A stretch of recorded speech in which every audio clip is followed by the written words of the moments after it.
She's with me. 4 words. That's all it took to silence an entire room of privilege and judgment. When a single father and his 7-year-old daughter walked into the most exclusive restaurant in the city, they had no idea their simple birthday celebration would become a battlefield of dignity versus wealth. What happened next didn't just change their night. It shattered every assumption about worth, belonging, and what it means to stand your ground when the world tells you you're not enough. If you want to see how this unforgettable night unfolds, stay with me until the very end. Hit that like button and comment with your city so I can see how far this story travels. The crystal chandelier caught the light just right, scattering diamonds across the white tablecloths below. Ethan Brooks stood at the entrance of Le Lumiere, his daughter Mia's small hand wrapped tightly around 3 of his fingers, and felt his stomach perform a slow, nervous flip. The restaurant smelled like money, that particular blend of expensive wine, fresh flowers, and the kind of confidence that comes from never having to check a price tag. "Daddy, it's so pretty," Mia whispered, her brown eyes wide as saucers, reflecting the golden glow of the dining room. At 7 years old, she still possessed that uncomplicated capacity for wonder that hadn't yet been crushed by the weight of social hierarchies and economic realities. Ethan squeezed her hand gently. "Happy birthday, sweetheart." He'd worked double shifts for 3 weeks straight to afford this. His back ached from the warehouse job, his hands were rough from the construction gig he picked up on weekends, and his bank account now had exactly $47 to last until next Friday. But when Mia had said she wanted to feel fancy for her birthday, just once, just to know what it felt like, he couldn't say no. How could he? She never asked for anything. Not since her mother left 2 years ago, taking half their furniture and all of Ethan's faith that love could weather hard times. The hostess looked up from her podium, her smile perfectly practiced, perfectly cold. Her eyes traveled from Ethan's department store jacket to his carefully polished but clearly old shoes, then to Mia's dress, a pretty yellow thing from a thrift store that Ethan's neighbor had helped him pick out. The smile never wavered, but something in her gaze shifted. It was subtle, the kind of micro-expression that people who've spent their lives being judged learn to recognize instantly. "Good evening," she said, her voice pitched in that carefully modulated tone that service workers use when they're deciding whether you're worth their best effort. "Do you have a reservation?" "Brooks, 7 o'clock. Ethan kept his voice steady, professional. He'd made the reservation 6 weeks ago, the moment Mia had mentioned her wish. The hostess's perfectly manicured nails scrolled down her tablet. She frowned slightly. "Brooks? I see. For 2? "Yes, my daughter and I." Another pause. The woman's eyes flicked to Mia again, then to the dining room behind her where men in tailored suits and women in designer dresses murmured over wine that cost more than Ethan's monthly rent. "I see," she repeated, and those 2 words carried the weight of a dozen unspoken judgments. "I'm sorry, Mr. Brooks, but I'm afraid there's been some confusion with our reservation system. We're completely booked this evening." Ethan felt something cold settle in his chest. He pulled out his phone with his free hand, keeping the other wrapped around Mia's. "I have the confirmation email right here. Sent 6 weeks ago. Confirmed again yesterday." The hostess barely glanced at the screen. "As I said, there's been a technical error. We simply don't have space tonight. Perhaps you'd be more comfortable at—" "The reservation was confirmed," Ethan interrupted, his voice still calm but edged with steel now. "Yesterday, by someone named Michelle who assured me everything was set." A small crowd was beginning to notice the exchange.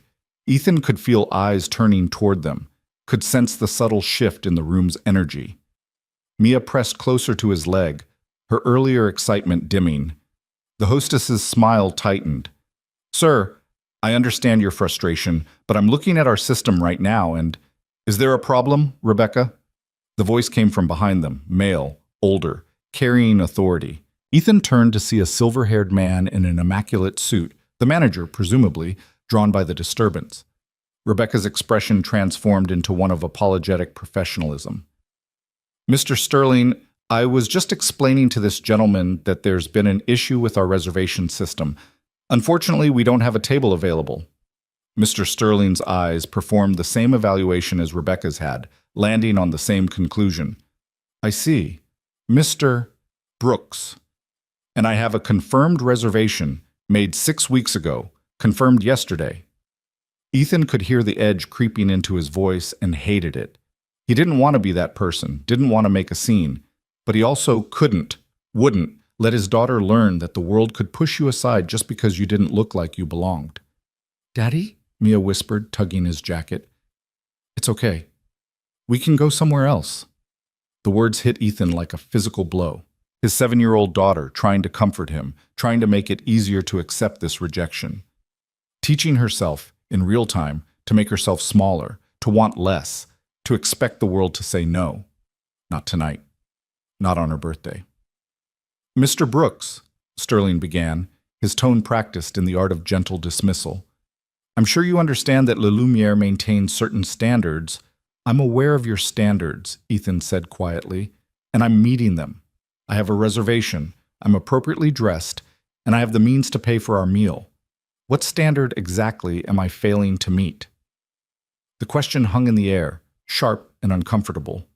Sterling's jaw tightened almost imperceptibly. Across the dining room, partially hidden behind a pillar near the window, Victoria Hale watched the scene unfold with the detached interest of someone observing a play. She'd been sitting alone at her usual table, the best in the house, always reserved, always waiting for her whether she showed up or not. The sommelier had already poured her wine, an obscenely expensive Bordeaux that tasted like money and meant nothing. She'd been coming to Le Lumiere for 15 years, ever since her father had died and left her his empire. Real estate holdings across 3 continents, technology investments, manufacturing plants, a fortune so vast it had become abstract, meaningless. She was 39 years old and had everything money could buy, which was almost everything except the things that actually mattered. Victoria took a sip of wine that cost more than most people's weekly groceries and studied the man and the little girl at the hostess stand. She recognized the look in the father's eyes. It was the same expression she'd seen in her own mirror on rare moments of honesty. The desperation to protect, to prove, to matter. The girl was clinging to her father's jacket now, her earlier joy completely extinguished. "Perhaps," Sterling was saying, his voice dripping with false regret, "you'd be more comfortable at one of our sister restaurants. Antonio's, perhaps, or—" "I made a reservation here," Ethan said, "for tonight, for my daughter's birthday." "It's okay, Daddy," Mia whispered again, and Victoria saw the father's face crumble slightly at the edges before he composed himself. She shouldn't care. She'd watched countless small dramas play out in this restaurant over the years. Proposals, breakups, business deals made and broken. She'd learned long ago that the world was divided into those who had power and those who didn't, and your job was simply to know which category you fell into and act accordingly.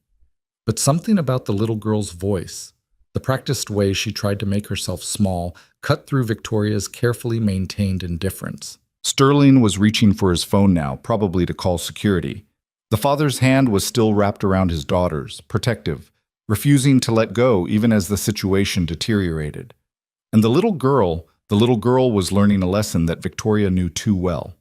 That some places weren't for people like you, that wanting could hurt, that the world had ways of reminding you of your place. Victoria set down her wine glass with a soft clink. Rebecca the hostess was speaking again, her voice syrupy with false sympathy. "I can certainly make you a reservation for next month, Mr. Brooks. We have some openings—" "Next month," Ethan repeated flatly. "For my daughter's birthday, that's today." "I understand your disappointment, but—" "No," Ethan said, and his voice cracked slightly on the word. "No, you don't understand. You don't understand what it took to get here tonight. You don't understand that my daughter asked for one thing for her birthday. Not toys, not a party, just to feel special for one night. And you're telling her that she's not good enough. Sir, that's not what I'm saying. Then what are you saying?" Ethan's voice rose slightly, not quite a shout, but louder now, drawing more attention. Mia pressed her face against his leg, hiding.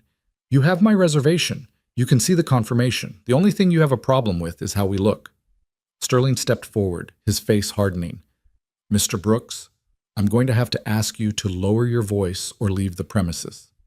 "I'll lower my voice when you honor my reservation." "Daddy, please," Mia whimpered. "Let's just go." Ethan looked down at his daughter, at her small shoulders hunched with embarrassment, at the way she was trying to disappear into his shadow. Something inside him broke and reformed harder. "No," he said quietly, looking back at Sterling. "We're not leaving. We have a reservation. This is her birthday, and we're not leaving." The dining room had gone quiet now, all pretense of polite disinterest abandoned. Conversations had stopped mid-sentence. Wine glasses paused halfway to lips. Everyone was watching. Sterling's face flushed red.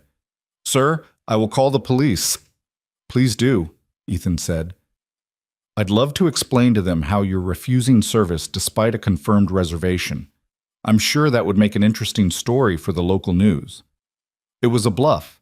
Ethan had no connections to any news outlets, no power to make threats that mattered, but desperation made him bold. Victoria stood up. She didn't plan it, didn't think about it. One moment she was sitting at her table, observing like she always did, and the next she was on her feet, her napkin sliding from her lap to the floor unnoticed.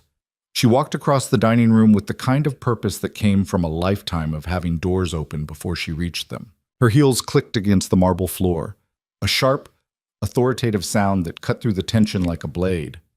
Sterling turned at the sound of her approach, and his expression immediately transformed. "Ms. Hale." Victoria held up one hand, silencing him. She looked at Ethan, really looked at him, taking in the cheap jacket that had been carefully pressed, the shoes polished to hide their age, the desperate dignity in his eyes. Then she looked at Mia, at the little girl who was trying so hard to be brave. "What's your name?" Victoria asked, her voice gentle in a way it hadn't been in years. Mia looked up, startled. Mia? How old are you, Mia?" 7. Today." Victoria felt something twist in her chest. "Happy birthday."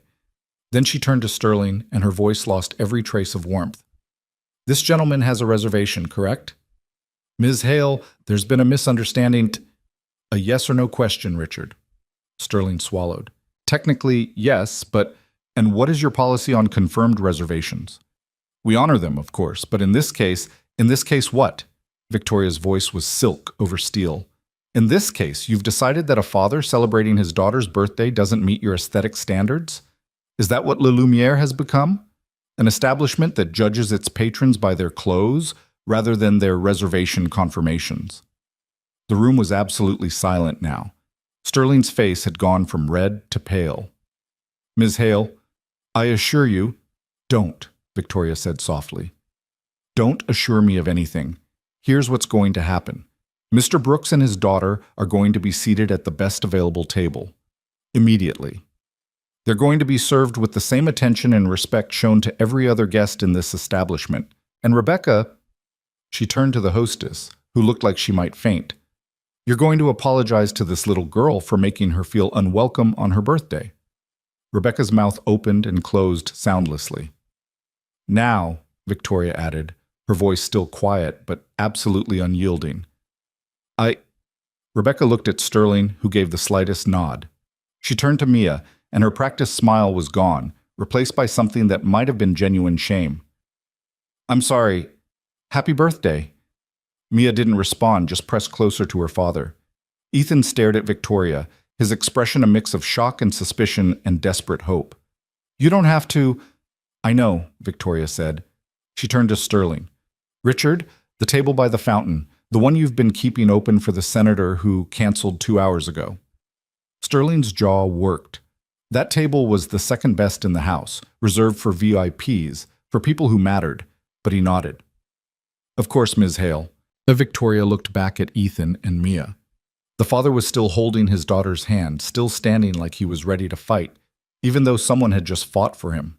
The little girl was peeking out from behind her father's leg, curious now, cautious.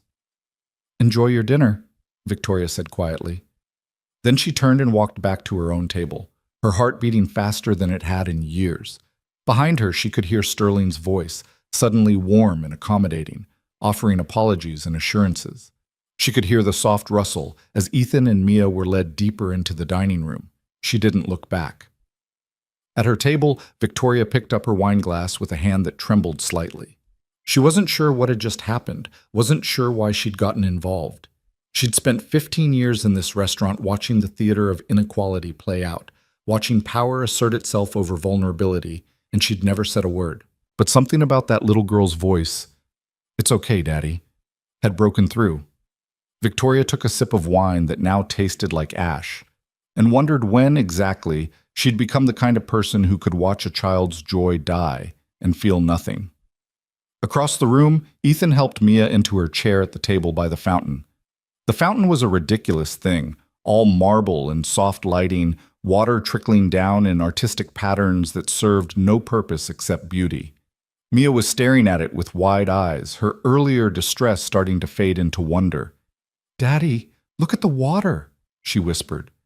Ethan looked, but what he saw was the woman who'd intervened, Victoria Hale, Sterling had called her. She was sitting alone at a table by the window, not looking at them, her posture perfect, her expression unreadable. She was beautiful in that untouchable way that very wealthy people often were, as if money had refined away everything soft and human. Why had she helped them? The question gnawed at him. People like her didn't help people like him. That was the fundamental truth of the world, the lesson his own mother had taught him growing up poor in a rich town. The world was divided into those who had and those who had not, and the former protected their spaces from the latter with smiles and closed doors. Yet she'd opened a door for him, for Mia. A server appeared at their table, younger than Rebecca, but infinitely more genuine. "Good evening, Mr. Brooks. My name is Marcus, and I'll be taking care of you tonight. Can I start you with something to drink?" Ethan ordered water for both of them. He couldn't afford drinks, not with how expensive the entrees would be. But Marcus nodded like he'd ordered champagne. "And for the birthday girl," Marcus said, smiling at Mia, "the chef would like to send out a special appetizer, if that's all right." Mia looked at Ethan with such hope that his chest hurt. "Can we, Daddy?" Ethan hesitated. He'd budgeted carefully, worked out exactly what they could order to stay within his means. Special appetizers weren't part of the plan. "How much?" "Compliments of the house," Marcus said smoothly. "No charge." Ethan knew this was Victoria Hale's doing, and the knowledge sat uncomfortably in his stomach. He didn't want charity, didn't want to be the poor father and his sad daughter that a rich woman took pity on, but Mia was looking at him with such excitement, and he'd already put her through enough tonight. "That's very kind," he said. "Thank you." Marcus disappeared, and Mia immediately launched into a whispered commentary about everything she could see: the fountain, the chandeliers, the way the light hit the wine glasses on nearby tables. Her joy was infectious, impossible to resist. Ethan felt his own smile growing, genuine now, as he watched his daughter catalog every magical detail. This was what he'd wanted. This was why he'd worked himself to exhaustion, why he'd spent money he didn't have. Not the food, not the fancy restaurant. This, the look on his daughter's face, the knowledge that even if just for one night, she felt special. The appetizer arrived, something artistic and delicate that Mia approached with careful reverence. As she tasted it, her eyes went wide with delight, and Ethan felt a surge of love so intense it almost hurt. "It's really good, Daddy," Mia said. "Try some." He did. It was good, better than good. It was the kind of food that made you understand why people spent ridiculous amounts of money at places like this. But what made it perfect was sharing it with his daughter, watching her experience something new and wonderful. They were studying the menus when Ethan noticed Sterling approaching their table. He tensed automatically, but the manager's expression was carefully neutral now, all traces of his earlier hostility buried under professional courtesy. "Mr. Brooks," Sterling said, "I want to apologize for the confusion earlier. There was indeed an error in our system, and it was unacceptable. Please allow me to offer our apologies in the form of complimentary dessert for the birthday girl." It was a lie, of course. There had been no error, but Sterling was offering it with such practiced sincerity that Ethan could almost believe it. "That's not necessary," Ethan started, but Mia's face lit up. "We can have dessert, Daddy?" He looked at his daughter, then at Sterling. The manager's expression was impassive, giving nothing away, but Ethan could read the message clearly. Take the olive branch. Let us pretend this never happened. Let everyone save face. "Thank you," Ethan said finally. That's very generous. Sterling nodded and retreated. As he passed Victoria Hale's table, he paused and said something Ethan couldn't hear. The woman didn't look up from her wine, but she nodded slightly. Throughout dinner, Ethan was aware of the looks they were getting from other diners. Not hostile now, Victoria Hale's intervention had seen to that, but curious, speculative. Who were these people? What was their connection to the billionaire heiress who'd come to their defense? He tried to ignore it, tried to focus on Mia's happiness as she carefully ate her pasta, tried to savor every moment of this night he'd fought so hard to give her. But he couldn't quite shake the feeling of being on display, of being observed and judged and found. What? Wanting? Interesting? Pitiable? Mia didn't seem to notice. She was too enchanted by the fountain, by the soft music playing in the background, by the way the servers treated her like a little princess. This was exactly what she'd wanted, to feel fancy, to feel special. And despite everything, despite the humiliation at the door and the uncomfortable awareness of their poverty in this temple of wealth, she was getting it. That had to be enough. But Ethan couldn't help glancing occasionally at Victoria Hale's table. She sat alone, eating slowly, drinking her expensive wine. She never looked at them again, never acknowledged that she'd upended her evening to intervene on behalf of strangers. She simply existed in her own space, perfectly composed, perfectly isolated. What kind of person sat alone in a restaurant like this on a Thursday night? What kind of life was so empty that you had nothing better to do than drink $1,000 wine by yourself? The thought was uncharitable, and Ethan pushed it away. She'd helped them. Whatever her motivations, whatever her life looked like, she'd stood up for his daughter when no one else would. He owed her gratitude, not judgment. Dessert arrived as promised, an elaborate chocolate creation with a sparkler in it, and the entire waitstaff gathered to sing happy birthday. Mia's face glowed in the sparkler light, her smile so wide it seemed to take up her entire face. This moment, Ethan thought. Remember this moment. When she's older and life is hard and the world tries to make her small, remember that you gave her this. One night where she was celebrated. One night where she mattered. As the servers dispersed and Mia dug into her dessert with focused concentration, Ethan felt the weight of the evening settle over him. They'd made it. Despite everything, despite the hostility and humiliation, they'd made it through. Mia would remember her 7th birthday not as the night they were turned away, but as the night she felt fancy. He'd won. But the victory felt complicated, tainted by the knowledge that they'd needed rescuing, that without Victoria Hale's intervention, they would have been ushered out into the night, Mia's birthday wish denied, another lesson learned about their place in the world's hierarchy. Ethan looked at his daughter, chocolate on her nose, pure joy in her eyes. Then he looked at Victoria Hale, still sitting alone, still perfectly composed, and wondered which of them was really winning. The woman who had everything but sat alone in a room full of people, or the man who had almost nothing but had his daughter's hand in his? He didn't know the answer, but as Mia looked up at him with chocolate-stained teeth and said, "This is the best birthday ever, Daddy," he decided it didn't matter. Some victories were complicated. Some rescues came from unexpected places. Some nights didn't go the way you planned, but ended up exactly where they needed to be. This was one of those nights. The chocolate dessert was almost gone when Mia's spoon slipped from her fingers. The silver clattered against the porcelain plate with a sound that seemed to echo across the entire dining room, sharp and discordant against the backdrop of refined conversation and soft classical music. Mia froze, her eyes going wide with horror. Every head in the vicinity turned toward their table. The moment stretched out, suspended in that terrible space where a small mistake becomes a public spectacle.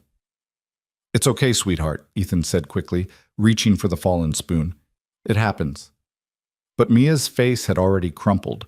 Not into tears, she was too old for that now, had learned too early that crying made things worse, but into that careful blankness that children adopt when they're trying very hard not to feel what they're feeling. "I'm sorry, Daddy," she whispered. "You have nothing to be sorry for." Ethan caught the eye of Marcus, their server, who was already approaching with a fresh spoon and a reassuring smile. "No worries at all, Miss Mia," Marcus said cheerfully as he swapped out the utensils. "Happens all the time. Would you believe I dropped an entire tray of dishes last week? Made a sound like a car crash." Mia managed a small smile, but Ethan could see she was rattled. The magic of the evening had been fragile to begin with, and the awareness of being watched, of being different, was creeping back in. He was about to say something else, something comforting, when he noticed Rebecca hovering near their table. The hostess had that same tight smile from earlier, though now it was layered with something that looked uncomfortably like vindication. She didn't approach directly. Instead, she stood just within earshot, speaking to another server in a voice that was clearly meant to carry. "Some people simply aren't accustomed to fine dining," Rebecca said, her tone dripping with false sympathy. "It's unfortunate, really. They try so hard, but breeding always shows through in the end." The server she was speaking to, a young woman who looked deeply uncomfortable, mumbled something non-committal and hurried away. But Rebecca's eyes flicked toward Ethan and Mia, making sure the barb had landed. Ethan felt heat rise in his chest. His hands tightened on his napkin under the table, white-knuckled. This woman, who had already tried to turn them away, who had made his daughter feel unwelcome, was now taking petty shots because she'd been overruled. "Daddy?" Mia's voice was small. "What did that lady mean?" "Nothing, sweetheart. She didn't mean anything." But Mia wasn't stupid. At 7, she was already learning to read the subtle cruelties of the world, the ways people could hurt you with smiles and soft voices. "She thinks we don't belong here," Mia said quietly. It wasn't a question. Ethan opened his mouth to deny it, to shield her from this truth, but the words stuck in his throat. What could he say? That the world was fair? That people were kind? That if you worked hard and tried your best, you'd be treated with dignity and respect? All lies. Beautiful lies that parents told their children to protect them until the world inevitably proved otherwise. "Some people," Ethan said carefully, choosing his words like he was defusing a bomb, "judge others based on things that don't matter, like clothes or money or what kind of job someone has. But those people are wrong. What matters is how you treat others, how kind you are, whether you keep your promises." Mia considered this, her young face serious. "Like you keeping your promise about my birthday?" "Exactly like that." "And like that lady who helped us? Ms. Hale?" Ethan glanced across the room to where Victoria Hale still sat alone. She was signing something, a check probably, with the careful attention of someone performing a familiar ritual. "Yes," he said, "like Ms. Hale." Rebecca had moved on, but the damage was done. Ethan could feel Mia's self-consciousness radiating off her in waves. She was eating her dessert more carefully now, holding her spoon with exaggerated precision, hyper-aware of every movement. The unself-conscious joy from earlier was gone, replaced by the terrible burden of trying to prove she deserved to be here. It broke Ethan's heart. Marcus returned with coffee for Ethan. He hadn't ordered it, but he accepted it gratefully, and a small glass of what looked like sparkling cider for Mia. "On the house," Marcus said quietly, and there was something in his expression that suggested he'd witnessed Rebecca's performance and disapproved. "Happy birthday, Mia." "Thank you," Mia whispered. As Marcus left, Ethan noticed Sterling making his rounds through the dining room, stopping at various tables to inquire about the meal, to accept compliments, to maintain the carefully cultivated atmosphere of excellence that La Lumière prided itself on. He was the picture of professional hospitality, warm and attentive, until he reached the table next to theirs. "I do apologize for the disruption," Sterling said to the couple dining there, his voice low, but not quite low enough. "We don't typically have situations like this. I assure you we maintain very high standards." The couple, a man in his 50s with silver hair and a woman wearing diamonds that caught the light with every movement, glanced toward Ethan and Mia. The woman's expression was one of polite sympathy, the kind that people with power show to those without, acknowledging misfortune from a safe distance. "These things happen," the man said generously, as if he were absolving Sterling of some great sin. Ethan's jaw clenched so hard it hurt. Mia was staring at her dessert now, not eating, just pushing the remaining chocolate around her plate in abstract patterns. "I want to go home, Daddy," she said softly. "We just need to finish dessert, sweetheart. Then we'll go." "I'm not hungry anymore." Ethan looked at his daughter's face, at the careful blankness that was really just sadness wearing a mask, and felt something inside him crack. This night, This expensive, carefully planned night that was supposed to make her feel special had become another lesson in cruelty, another reminder that the world was divided into people who belonged and people who were tolerated. He was about to signal for the check when a shadow fell across their table. Victoria Hale stood there, her expensive coat draped over one arm, her purse in the other hand. Up close, Ethan could see the fine lines around her eyes, the careful makeup that suggested wealth and care, but also a kind of armor. "Excuse me," she said, her voice quiet enough that only they could hear. "I don't mean to intrude, but I wanted to wish the birthday girl a proper happy birthday before I left." Mia looked up, startled. "Oh, thank you." Victoria studied her for a moment, and something flickered across her face. Recognition, maybe, or memory. "How old are you now?" 7? 7 is a good age, important age. Victoria's gaze shifted to Ethan, assessing. "May I?" She gestured to the empty chair at their table. Ethan hesitated. He didn't know what this woman wanted, didn't understand her interest in them. But Mia was looking at her with cautious curiosity, and anything that distracted from the humiliation of the past few minutes was welcome. "Of course," Ethan said. Victoria sat with the kind of grace that came from a lifetime of good posture and expensive etiquette lessons. She set her purse on the table and looked at Mia with an intensity that was almost uncomfortable. "I heard what that hostess said," Victoria said bluntly. "It was cruel and wrong." Mia blinked, surprised by the directness. Adults usually tried to pretend she hadn't heard things, hadn't understood the insults couched in polite language. "She doesn't think we belong here," Mia said, testing the words, seeing how they sounded when spoken aloud to this stranger. "She's wrong."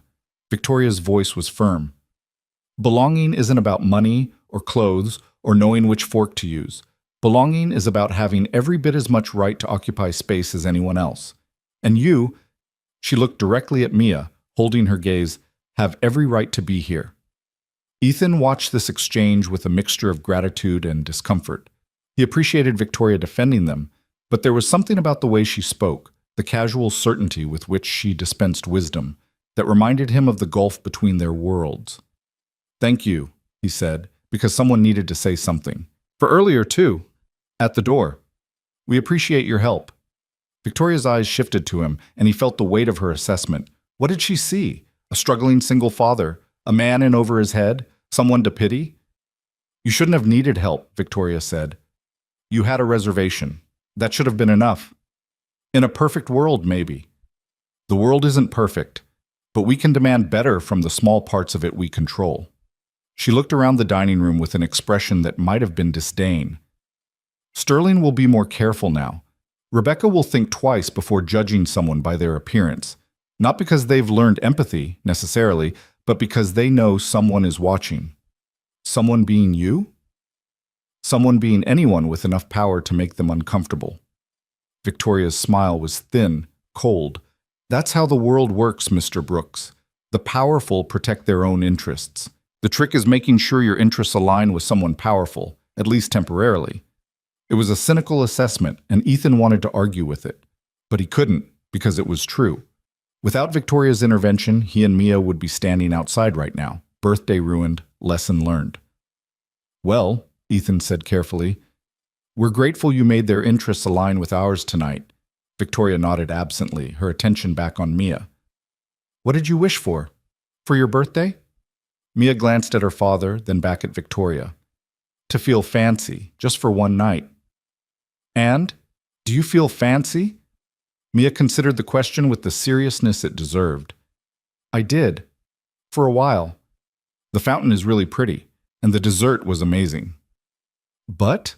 Victoria prompted, hearing what wasn't being said.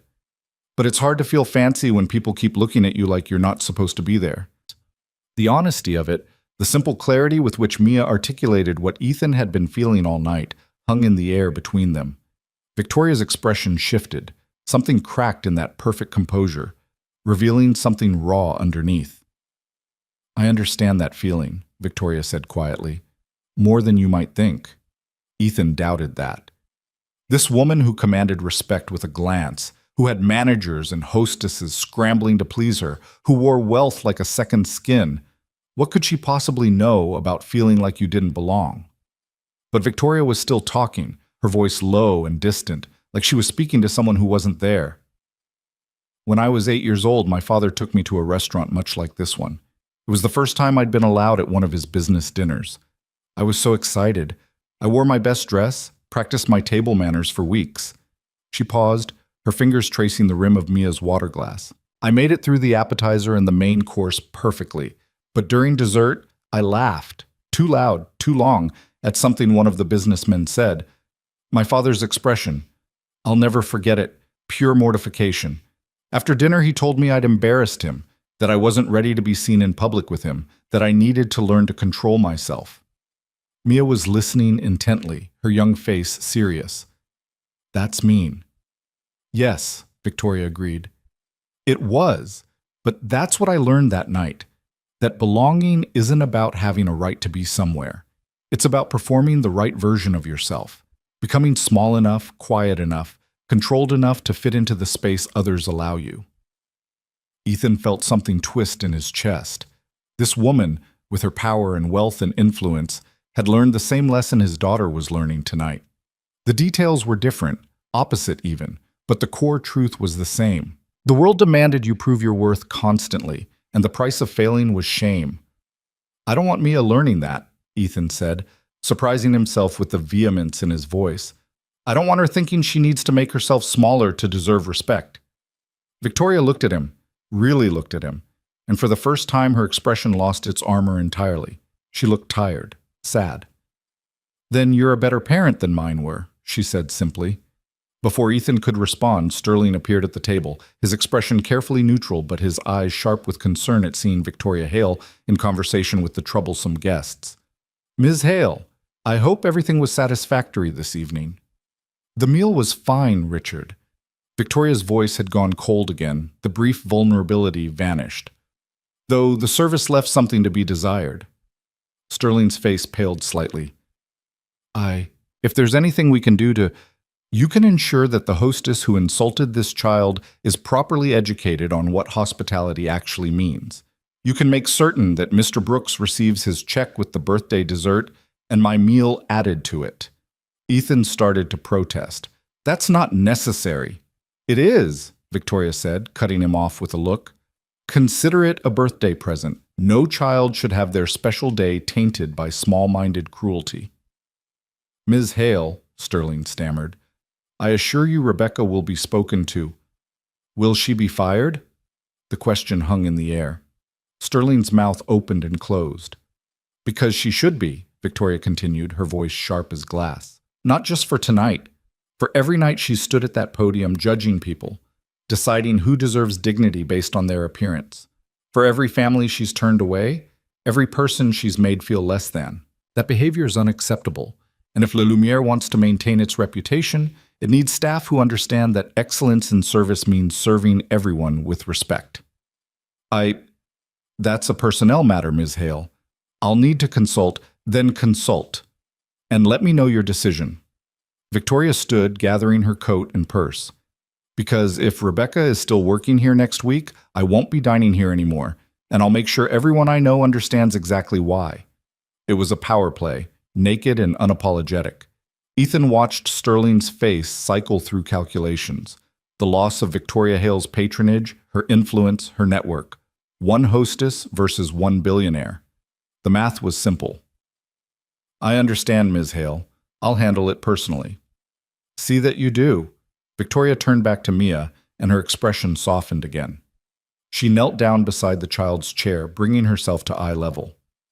Mia, I want you to remember something. You are 7 years old today, and you are already braver than most adults I know. You faced cruelty with grace. You tried to protect your father from discomfort, even though you were the one hurting. That's extraordinary. Mia's eyes were wide, absorbing every word. But I also want you to remember this, Victoria continued. You don't have to make yourself smaller to deserve space. You don't have to apologize for wanting things, for being excited, for taking up room in the world. Your father fought for you tonight because you matter, not because of what you wear or what you own, but because you are a person deserving of respect and dignity and joy. Don't forget that. Tears were forming in Mia's eyes now, but happy ones. She nodded, unable to speak. Victoria stood and for a moment she looked at Ethan. Something passed between them. Understanding maybe, or recognition. Two people from different worlds who'd somehow ended up fighting the same battle tonight. "Thank you," Ethan said, and the words felt inadequate for everything she'd done. "Teach her to fight," Victoria said quietly, "not with fists or loudness, but with the certainty that she deserves to be treated well. That's the only lesson worth learning." Then she was gone, walking toward the exit with her head high, leaving behind a wake of whispered speculation and averted eyes. Sterling scurried after her, still apologizing, still calculating. Ethan and Mia sat in the sudden silence, the weight of the evening settling around them like snow. "Daddy?" Mia's voice was small. "Yeah, sweetheart? I think I do feel fancy now, not because of the restaurant or the food, because someone important thought I was important too." Ethan felt tears prick his own eyes. He reached across the table and took his daughter's hand. "You are important. You've always been important. You're the most important thing in my world." "I know, but it's nice when other people see it too." They sat there for a few more minutes, finishing the last of Mia's dessert, savoring the moment. Around them, the restaurant slowly returned to its normal rhythm. Conversations resumed. Servers moved with practiced efficiency. The fountain continued its endless trickle, but something had shifted. Ethan could feel it in the way servers no longer avoided their gaze, in the way other diners' expressions had moved from judgment to curiosity to something like respect. Victoria Hale's intervention hadn't just given them access to the restaurant, it had fundamentally altered how they were perceived. When Marcus brought the check, it showed Victoria's meal and their dessert added to Ethan's bill, then immediately credited back to zero. A handwritten note was clipped to it. "Happy birthday, Mia. Stay brave. V.H." Ethan left a tip that was probably too generous given his financial situation, but Marcus had been kind when he didn't have to be, and that deserved recognition. As they stood to leave, Ethan noticed Rebecca was nowhere to be seen. Another hostess, older, warmer, smiled at them genuinely as they passed. "Happy birthday, sweetheart," she said to Mia. "Come back and see us again." "Thank you," Mia said shyly. Outside, the night air was cool and sharp after the warmth of the restaurant. Mia immediately started chattering about everything that had happened, her words tumbling over each other in excitement. "And did you see the fountain, Daddy? And the chandeliers? And that lady, Miss Hale, she was so nice, and she made that mean lady go away, and the dessert was so good." Ethan listened, letting her joy wash over him. This was what he'd wanted, not the specific events of the evening, the humiliation, the intervention, the drama. But this, his daughter feeling special, feeling important, feeling like she mattered. They walked to where Ethan had parked his aging Honda 3 blocks away, Mia's hand warm in his. The streets were quieter here, away from the restaurant district, lined with darkened storefronts and the occasional pedestrian hurrying home. "Daddy?" Mia said as they reached the car. "Yeah?" "When I grow up, I want to be like Ms. Hale. Someone who helps people when they're being treated mean." Ethan unlocked the car and helped Mia into her booster seat. As he buckled her in, he thought about Victoria Hale sitting alone in that restaurant, drinking expensive wine, wearing her power like armor against loneliness. "You can be better than Ms. Hale," Ethan said gently. "You can be someone who helps people and who has people who love her around her. You can have both." Mia considered this as Ethan climbed into the driver's seat. "Do you think Ms. Hale is lonely?" "I don't know, sweetheart. Maybe." "That's sad. Even if you're fancy and rich, being lonely is sad." "Yes, it is." They drove home in comfortable silence, Mia eventually dozing off in the back seat, exhausted by the emotional roller coaster of the evening. Ethan navigated the familiar streets, his mind replaying the night's events. He thought about Rebecca's cruelty, Sterling's calculations, the other diner's judgment. He thought about Victoria Hale's intervention, her unexpected vulnerability, the way she'd knelt to speak to Mia as an equal. He thought about the lesson his daughter had learned tonight, not the one he'd planned, but maybe the one she needed. That the world could be cruel, yes, but it could also surprise you. That dignity was something you claimed, not something others granted. That sometimes help came from unexpected places, but you still had to be willing to fight for yourself first. As Ethan pulled into the driveway of their small rental house, Mia stirred awake. "Are we home?" she asked sleepily. "We're home." "Daddy? Thank you for my birthday. It really was the best one ever."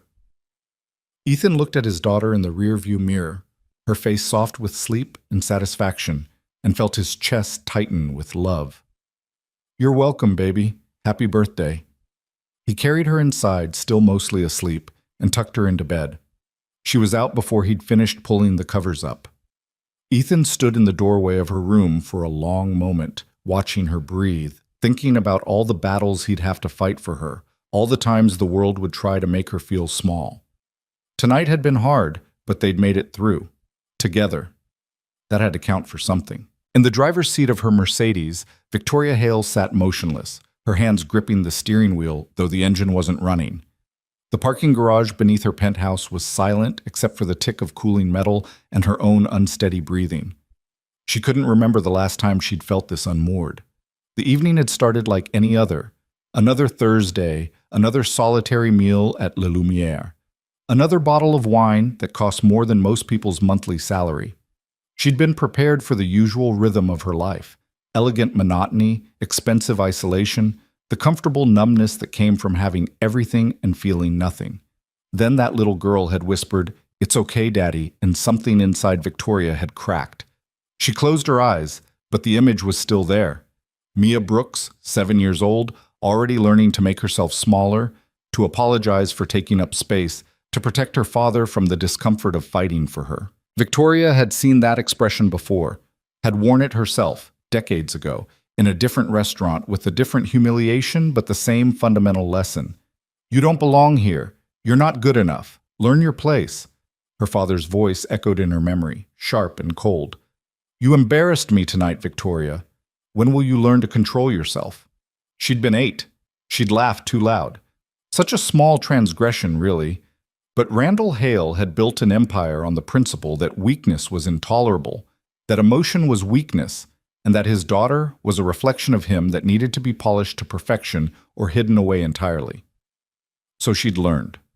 Learned to modulate her voice, to measure her responses, to build walls so high and thick that nothing could hurt her because nothing could reach her. By the time she was Mia's age, she'd already understood that love was transactional, affection was earned through performance, and the price of belonging anywhere was becoming someone else entirely. And now, at 39, she sat alone in a parking garage, realizing that she'd won the game her father set up and lost everything that mattered in the process. Victoria's phone buzzed. She glanced at the screen without real interest. Probably another email from her assistant about tomorrow's meetings, or a text from one of the handful of people who orbited her life without ever really entering it. But it was neither. It was from Richard Sterling. "Ms. Hale, I wanted to inform you personally that Rebecca Henderson has been terminated, effective immediately. We've also implemented new training protocols for all front-of-house staff regarding guest services and non-discrimination policies. Thank you for bringing this matter to our attention. Your next 3 meals at Le Lumiere are complimentary, and we hope to see you again soon." Victoria stared at the message. She'd demanded Rebecca's firing in the heat of the moment, using her power like a weapon because she could, because someone needed to pay for making that little girl feel small. But now, reading the confirmation, she felt no satisfaction, just a hollow awareness that she'd wielded power to change one person's employment status, while the fundamental systems that created Rebecca's remained untouched. One hostess fired. Thousands more still judging, still gatekeeping, still teaching children like Mia that they didn't belong. She deleted the message without responding and finally started the car. The penthouse was exactly as she'd left it that morning. Immaculate, expensive, empty. Floor-to-ceiling windows offered a view of the city that real estate agents called priceless. Victoria called it lonely. 2,400 square feet of marble and designer furniture and carefully curated art, and not a single thing in it that suggested a human being actually lived there. She poured herself a scotch from the bar, a 30-year Macallan that her father had given her before he died, back when she still hoped they might find some way to connect as adults. The bottle was nearly empty now. She'd been drinking it slowly for 5 years, rationing it like it meant something, like finishing it would sever the last connection to a man who'd never really seen her as anything but an extension of his own ambition. Victoria carried the glass to the windows and looked out at the city lights. Somewhere out there, Ethan Brooks was probably putting his daughter to bed, probably staying up late to worry about bills and responsibilities and all the million small concerns that came with actually having someone to care about. What did that feel like? To have another person's happiness matter more than your own? To sacrifice and struggle and fight, not for profit or power, but just because someone you loved needed you to? Victoria couldn't remember ever being that necessary to anyone. Her phone buzzed again. This time it was her assistant, Carolyn, with the schedule for tomorrow. Back-to-back meetings from 8 in the morning until 6 at night. A charity gala in the evening that Victoria had committed to months ago and now dreaded. More performance, more careful conversation, more pretending that any of it mattered. She texted back a confirmation and drained her scotch. Sleep didn't come easily. Victoria lay in her king-size bed, staring at the ceiling, replaying the evening. The way Ethan Brooks had stood his ground despite being outmatched. The way he'd held his daughter's hand like it was the only thing anchoring him to earth. The way Mia had tried to protect her father by offering to leave, absorbing the hurt herself rather than letting him fight a losing battle. That kind of love was foreign to Victoria. Alien. Her parents had loved her in theory, perhaps, but in practice they'd loved their image, their legacy, their wealth. When her mother had died 3 years after her father, Victoria had inherited everything and felt nothing. No grief, no loss, just a vague awareness that she was now completely alone in the world and always had been. She must have slept eventually, because she woke to sunlight streaming through the windows and her alarm chirping insistently. Friday. Another day of meetings and decisions and the careful management of an empire she'd inherited but never wanted. Victoria went through her morning routine with mechanical precision.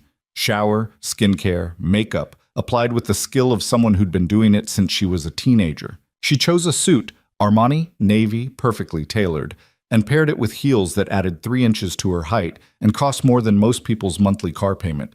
In the mirror, she looked exactly like what she was supposed to be. Powerful. Successful. Untouchable. Empty. The first meeting was with the board of Hale Industries, the conglomerate her father had built, and she now ran with ruthless efficiency. They discussed quarterly earnings, potential acquisitions, market projections. Victoria listened, contributed, made decisions that would affect thousands of employees she'd never meet. It was all very important and completely meaningless. During a brief break between meetings, Carolyn appeared with coffee and a concerned expression. "Are you all right, Ms. Hale? You seem distracted." Victoria accepted the coffee. "I'm fine, just tired. The Pemberton Gala is tonight. Do you need me to send over dress options from the stylist?" The gala, right. Another evening of champagne and careful conversation with people who wanted something from her. Donations, connections, the social currency of being seen with Victoria Hale. "That won't be necessary. I'll wear the Valentino." Carolyn made a note. "And your +1? "I'll be attending alone." "Of course." Carolyn hesitated, then added gently, "You know, Ms. Hale, if you ever wanted to bring someone, I'm aware of my options, Carolyn. Thank you." The assistant retreated, chastened, and Victoria felt a flash of guilt. Carolyn was kind, competent, had worked for her for 7 years. They'd never had a personal conversation that lasted longer than 2 minutes. The afternoon meetings blurred together. Victoria made decisions, signed documents, spoke with authority about things that would have fascinated her father but left her cold. By 5 o'clock, she was exhausted in a way that had nothing to do with physical tiredness and everything to do with the soul-deep weariness of going through motions that no longer held meaning. She was gathering her things when her phone rang. Unknown number. Victoria normally didn't answer unknown calls, but something made her pick up. "Ms. Hale?" A young voice, nervous. "This is Marcus Chen from Le Lumiere. I served you last night." Victoria's hand tightened on the phone. "Yes, I remember. Is there a problem?" "No, not a problem. I wanted to thank you for what you did last night, for that little girl and her father." It was nothing. It wasn't nothing. Marcus's voice was firmer now. "I've worked in restaurants for 8 years. I've seen how people like Rebecca treat customers who don't fit their idea of what belongs. I've seen families turned away, people humiliated, children made to feel less than. And I've never once seen someone with real power actually use it to stop it. You did. That matters. Victoria didn't know what to say. She wasn't used to gratitude that felt genuine, to praise that wasn't wrapped in calculation or quid pro quo. Rebecca would have done the same thing again tomorrow, to another family, Marcus continued. But now she can't, because you stood up, so thank you. You're welcome, Victoria managed. After Marcus hung up, Victoria sat in her office, staring at her phone, feeling something unfamiliar stirring in her chest. Not satisfaction, exactly.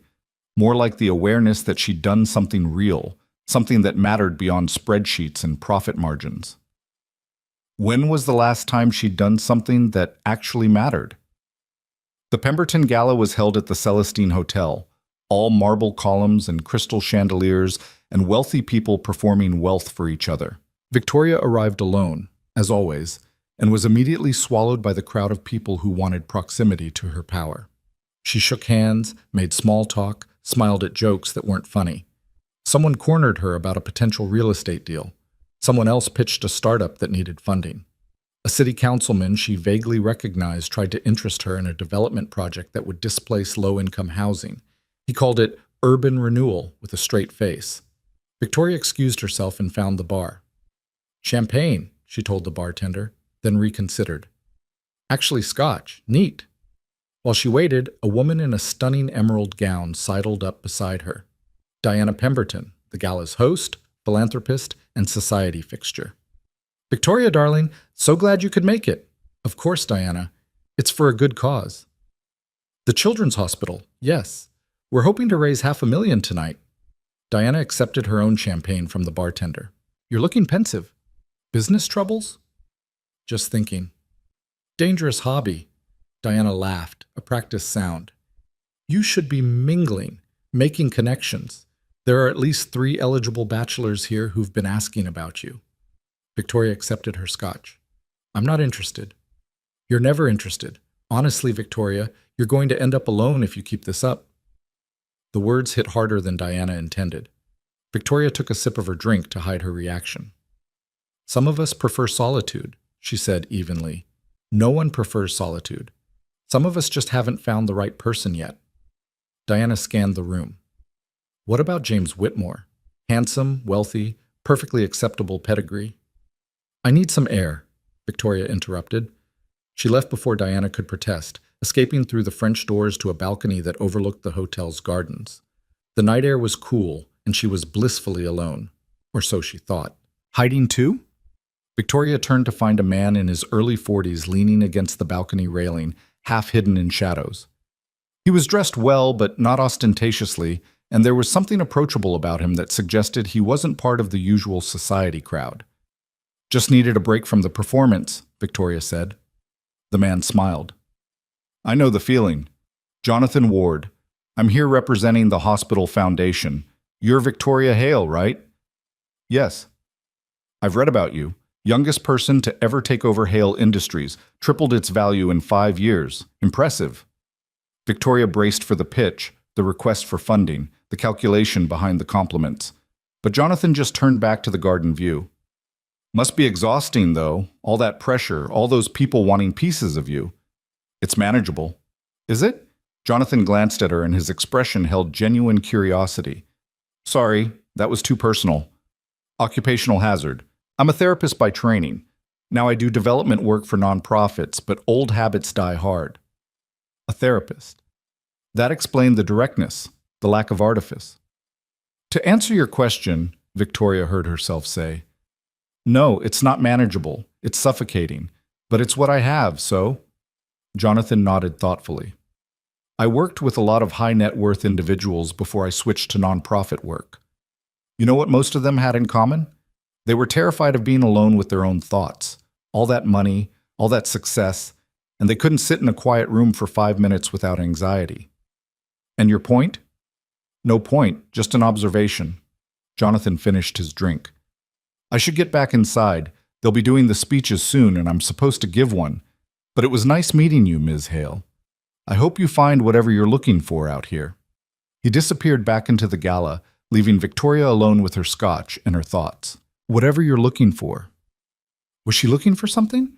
Or had she just accepted that this was it? This performance, this isolation, this carefully controlled existence where nothing surprised her and nothing touched her? She thought again of Ethan Brooks fighting for his daughter despite being outmatched, of Mia trying to protect her father even while she was hurting, of the way they'd held hands through it all, anchored to each other. Victoria had power, money, influence. She could change policies with a phone call, could make or break careers with a word, but she couldn't remember the last time anyone had held her hand like it mattered. Inside, the speeches were starting. Victoria should go back, should be seen, should network and smile and perform her role. Instead, she stayed on the balcony, looking at the garden, thinking about a little girl who'd dropped a spoon and a father who'd refused to let the world push them out. Her phone buzzed. A text from an unknown number. "Ms. Hale, this is Ethan Brooks. Marcus the waiter gave me your number. I hope that's okay. I wanted to thank you properly for last night. What you did for Mia, I don't have words for it. Just thank you. If there's ever anything I can do to pay it forward, please let me know." Victoria stared at the message for a long moment. The appropriate response would be a polite acknowledgement. "You're welcome. No need to repay anything." Brief professional closing the door on any further connection. But she found herself typing something else. "How is Mia? Did she have a good birthday?" The response came quickly. "She's amazing. Can't stop talking about the fountain and the chocolate cake and the lady who made everyone be nice. You made a real impact." Victoria's fingers hovered over the keyboard. She should let it end there.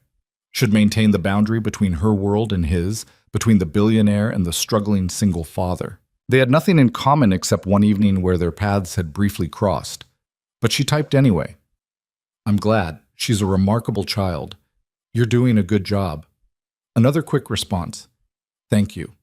That means more than you know. Parenting it's the hardest thing I've ever done, and the most important. But some days I worry I'm failing her."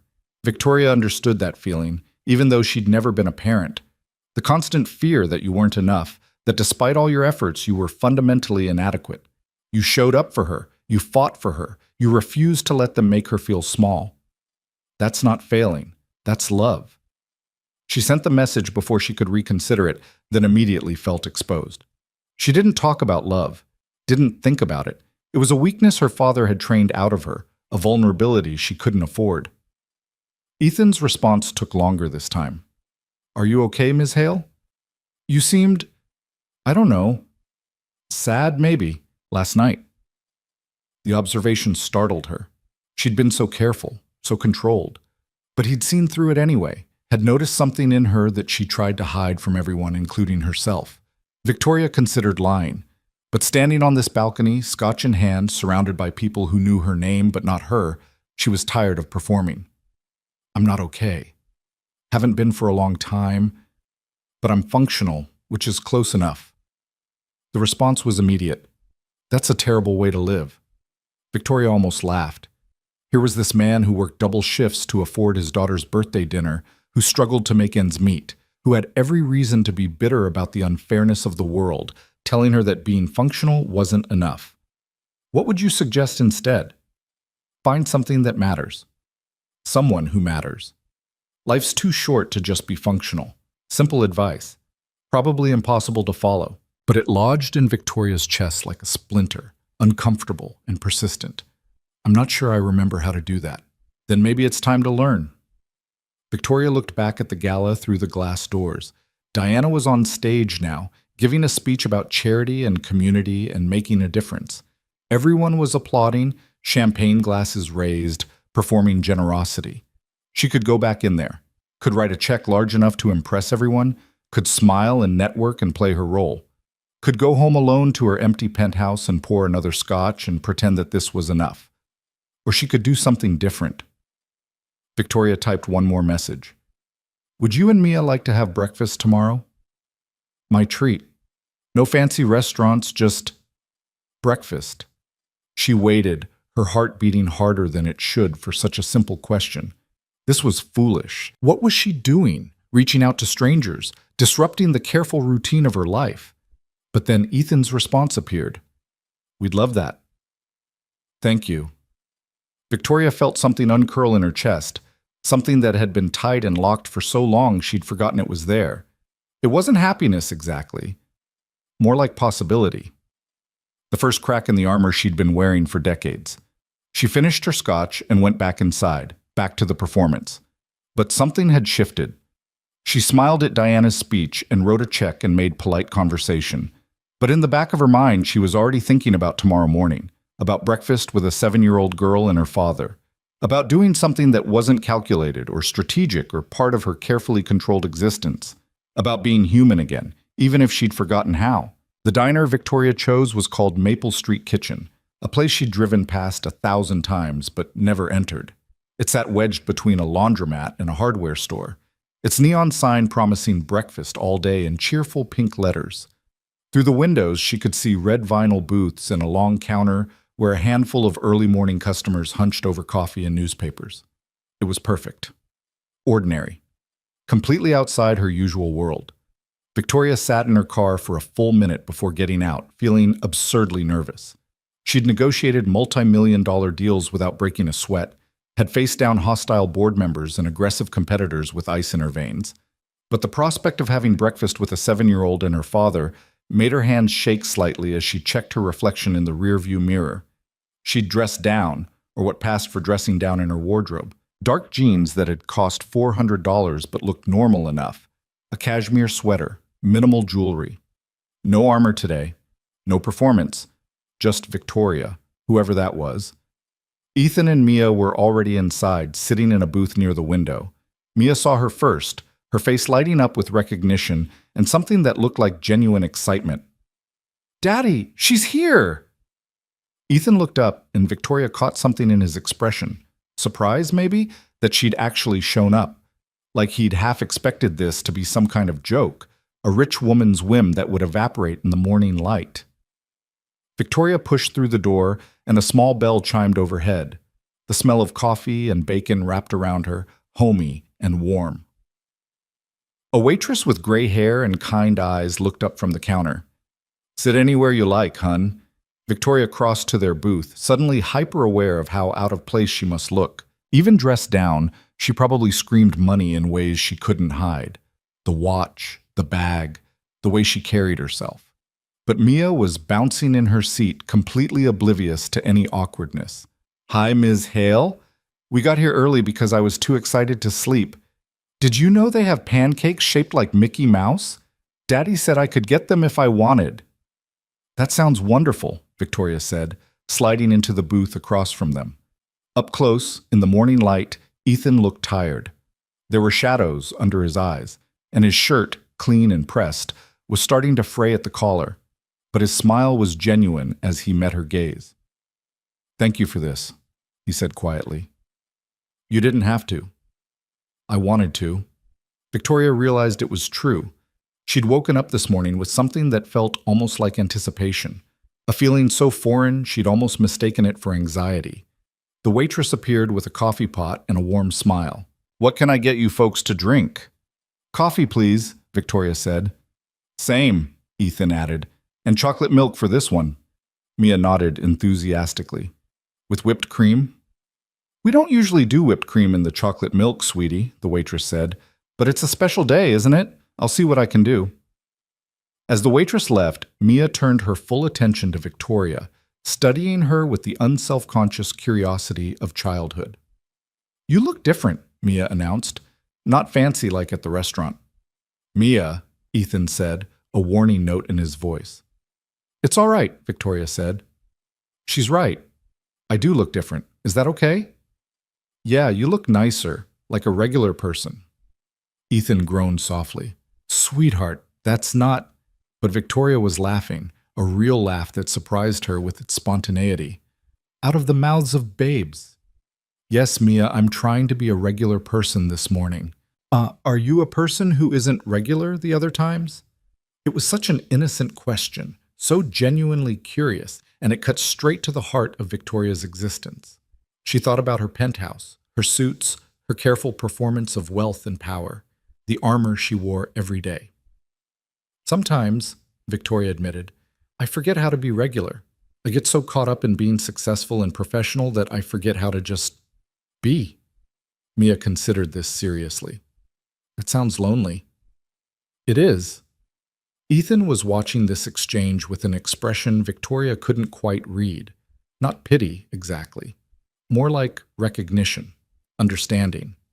The waitress returned with drinks, coffee for the adults, and chocolate milk topped with an impressive swirl of whipped cream for Mia, who gasped with delight. Now, the waitress said, pulling out her order pad, what'll it be for breakfast? Mia ordered her Mickey Mouse pancakes with a side of bacon. Ethan chose the breakfast special, eggs and toast and hash browns. Victoria scanned the laminated menu, trying to remember the last time she'd eaten at a place like this. College, maybe? Before she'd inherited her father's empire and his expectations? I'll have the same as him, she said, pointing to Ethan. The special. After the waitress left, an awkward silence settled over the table. Victoria wrapped her hands around her coffee cup, searching for something to say. She was good at small talk. Years of practice at charity events and business dinners had made her expert at filling silence with pleasant nothings. But here, with these two people who'd somehow slipped past her defenses, the usual scripts felt hollow. How's work? She finally asked Ethan, then immediately regretted it. It was such a bland question, the kind of thing people asked when they didn't really want to know the answer. But Ethan answered honestly. Exhausting. I've been pulling double shifts at the warehouse to save up for Mia's birthday. Now I'm paying for it. My back's killing me, and I'm so tired I can barely think straight, but... He glanced at his daughter, who was carefully licking whipped cream off her finger. It was worth it. What do you do? At the warehouse? Loading, mostly. Inventory management when they need it. It's not glamorous, but it pays the bills. Mostly. He paused, seeming to debate whether to continue. I used to be a teacher, high school English. But after my wife left and I became a single parent, I needed something with better hours, better pay. So warehouse work it is. Victoria heard the resignation in his voice, the quiet grief of dreams deferred. Do you miss it, teaching? Every day. Ethan's smile was bittersweet. I loved it. Loved watching kids discover that they actually liked reading, that stories could matter, that words had power. But loving something doesn't pay for childcare or rent or birthday dinners at fancy restaurants. Daddy was the best teacher, Mia interjected, her chocolate milk mustache making her look even younger than 7. All his students loved him. They still send him letters sometimes. Occasionally, Ethan corrected gently. Not as much anymore. Victoria thought about her own work, the meetings and acquisitions and strategic planning that filled her days. When had she last felt passionate about any of it? When had it become just motions she went through, boxes she checked, a performance she gave for an audience that didn't really care? What about you? Ethan asked, turning the question back on her. Do you love what you do? The question caught her off guard. People didn't usually ask her that. They asked about her company's performance, about market strategy, about her next acquisition. No one asked if she loved it. No, Victoria said, surprising herself with the honesty. I don't. I'm good at it, and it's what I'm supposed to do. But love? I don't think I've loved anything I've done since I was a child. What did you love as a child? Victoria had to think about it, reaching back through decades of carefully constructed walls to find the girl she'd been before her father had shaped her into his image. Music, she said finally. I wanted to be a pianist, used to practice for hours every day. I even got accepted to a conservatory. What happened? Mia asked, her eyes wide. My father happened. He said music was a hobby, not a career, that I had responsibilities, a legacy to uphold. So I went to business school instead, learned to run his empire, became exactly what he wanted me to be. Victoria took a sip of coffee that had gone slightly bitter. I haven't played piano in 15 years. The admission hung in the air, heavier than she'd intended. Ethan's expression had shifted to something that looked like sympathy, and Victoria immediately regretted being so honest. She didn't want pity, didn't deserve it. She'd made her choices, lived her life, built her walls. It's not too late, Ethan said quietly. To play again, I mean. To do something just because you love it. I wouldn't even remember how. Then you'd learn again. That's what makes it worth doing. Before Victoria could respond, their food arrived. The waitress set down plates loaded with eggs and hash browns and toast, portions generous enough that Victoria wondered if she'd be able to finish half of it. Mia's Mickey Mouse pancakes were ridiculous and perfect, complete with chocolate chip eyes and a strawberry nose. They ate in companionable silence for a few minutes, and Victoria found herself relaxing in a way she hadn't in years. There was something soothing about this place, about the simplicity of a good breakfast in a vinyl booth with sunlight streaming through the windows. "Ms. Hale?" Mia's voice was tentative. "You can call me Victoria, sweetheart." "Victoria, are you going to be our friend now?" The question was so direct, so innocent, that Victoria didn't know how to answer. What did friendship even mean in her world? She had colleagues, business associates, people who wanted things from her. But friends? Real friends who cared about her rather than what she could do for them? "I'd like that," Victoria said, and meant it. "If you'll have me." Mia's smile was radiant. "Daddy says friends help each other, and you helped us at the restaurant, so we should help you too." "I don't need help, sweetheart." "Everyone needs help sometimes," Mia said with the certainty of someone who'd learned this lesson early. "Even grown-ups. Even fancy people." Ethan looked slightly embarrassed. "We've been talking a lot about community and helping each other. It's important to me that Mia understands we're all connected, that we have responsibilities to each other." "Noble sentiment," Victoria said. "Not particularly practical in the real world." "Maybe that's what's wrong with the real world." Victoria met his eyes across the table, and something passed between them. A challenge, maybe, or an invitation to see things differently. This man who had so little was talking about responsibility to others, while she, who had everything, had spent years believing that the only person she was responsible for was herself. "Tell me about your students," Victoria said, changing the subject to safer ground. "The ones who still write to you." Ethan's face softened immediately. For the next 20 minutes, he told stories about kids he'd taught, about the struggling reader who discovered poetry, about the troublemaker who wrote an essay so moving it had made Ethan cry, about the quiet girl who found her voice through creative writing. Victoria listened, genuinely fascinated. Here was someone who'd touched lives, who'd made a real difference in ways that couldn't be measured in profit margins or stock prices. His impact was in the letters from former students, in the lives he'd changed, in the passion he'd sparked. What had her impact been? Buildings with her father's name on them, wealth that grew exponentially, a legacy of power that meant nothing to anyone but her. "I'm boring you," Ethan said suddenly, catching himself mid-story. "No, not at all. I'm just thinking about impact, about what we leave behind." Victoria pushed hash browns around her plate. "You changed lives. I've just accumulated money." "Money can change lives too, if it's used right." "Can it?" Victoria's voice was sharper than she intended. "I write checks to charities, put my name on buildings, attend galas, and smile for photos. But does any of it actually matter? Or is it just performance, like everything else?" Ethan was quiet for a moment, chewing thoughtfully. "I think it depends on why you're doing it. If you're writing checks to feel good about yourself, or to maintain an image, then probably not. But if you're genuinely trying to help, if you care about the outcome more than the credit, that's different. And how do I know which one I am?" "Only you can answer that." Mia had finished her pancakes and was now drawing on the paper placemat with crayons the waitress had brought. She was completely absorbed in her creation, her tongue poking out slightly in concentration. "What are you drawing, sweetheart?" Victoria asked. Mia looked up, beaming. "It's us. See? That's you and that's Daddy, and that's me. We're having breakfast together, and we're all smiling because we're friends." She turned the placemat around so Victoria could see. The drawing was charmingly crude, stick figures with round heads and wide smiles, sitting at a table with what appeared to be enormous pancakes. Something in Victoria's chest cracked. When was the last time someone had drawn a picture of her? When was the last time she'd been included in someone else's vision of happiness? "It's beautiful," Victoria said, her voice rougher than she intended. "Can I keep it?" Mia's eyes went wide. "Really? You want my drawing?" "Very much." "Okay."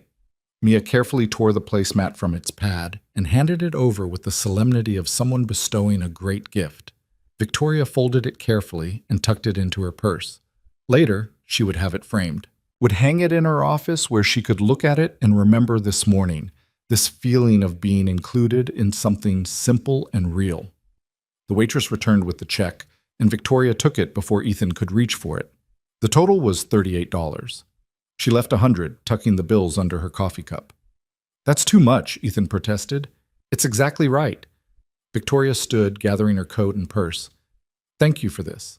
For breakfast, for the conversation, for, She looked at Mia. "For the drawing." "Thank you for inviting us," Ethan said. "And for what you said last night about me doing a good job. I needed to hear that." They walked out together into the bright morning sunshine. The street was starting to come alive with Saturday activity. People running errands, children on bicycles, the ordinary rhythm of a neighborhood waking up.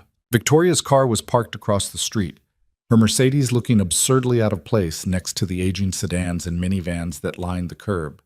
She was about to say goodbye to retreat to the safety of her regular life when Mia suddenly grabbed her hand. "Will you come to my school play next month? I'm playing a tree in the forest scene. Daddy says I'm the best tree he's ever seen." Victoria looked down at the little hand wrapped around hers, so trusting, so warm. Then she looked at Ethan, who was watching her with an expression that suggested he knew what his daughter was asking, not just for Victoria to attend a school play, but to be present in their lives, to be someone who showed up, who mattered. Every instinct Victoria had was screaming at her to say no, to maintain boundaries, to protect herself from the vulnerability of caring. But those instincts had given her wealth and loneliness and a life that felt like an empty performance. "I'd love to," Victoria heard herself say. "Just text me the details." Mia squeezed her hand, then let go to throw her arms around Victoria's waist in an impulsive hug. Victoria froze for a moment, unprepared for the contact, for the casual affection. Then, slowly, she wrapped her arms around the child and hugged back. When Mia released her and ran back to her father, Victoria felt the absence of that warmth like a physical loss. "You don't have to come," Ethan said quietly. "To the play, I mean. She gets excited and invites everyone. You shouldn't feel obligated." "I don't feel obligated. I want to come." Ethan studied her face, searching for something. "Okay, then we'll see you there." Victoria crossed the street to her car, very aware that they were watching her go. She unlocked the door, slid behind the wheel, but didn't start the engine immediately. Instead, she sat there, her hands on the steering wheel, trying to understand what had just happened. She'd had breakfast with strangers, had shared parts of herself she usually kept locked away, had accepted a child's drawing like it was priceless art, had committed to attending a school play where she would know no one and have no role to play except being present. It was terrifying, exhilarating, completely unlike anything she'd done in years. Victoria pulled out her phone and looked at Mia's drawing again, at the three stick figures smiling at their oversized pancakes. In the drawing, she looked happy. When was the last time she'd looked happy in real life? A text came through from Carolyn. Reminder about a conference call Monday morning, a question about a contract that needed signing, a request for her appearance at another charity function. The regular world, pulling her back. But Victoria found herself thinking about what Ethan had said, about doing things because you love them, not because you're supposed to, about impact that mattered versus impact that was just performance. She started the car but didn't drive toward her penthouse. Instead, she found herself heading across town to a part of the city she hadn't visited in years. The streets grew narrower, the buildings older, until she pulled up in front of a small brick building with a sign that read, Riverside Music Academy. Victoria sat in the car for a long moment, staring at the building. She'd taken lessons here as a child, back before her father had decided music was a waste of her time. The building looked smaller than she remembered, shabby around the edges, but the windows still showed the same practice rooms where she'd spent hours learning scales and sonatas. Before she could talk herself out of it, Victoria got out of the car and walked inside. The lobby smelled like old wood and sheet music. A young woman sat at the front desk, looking up with a welcoming smile. "Can I help you?"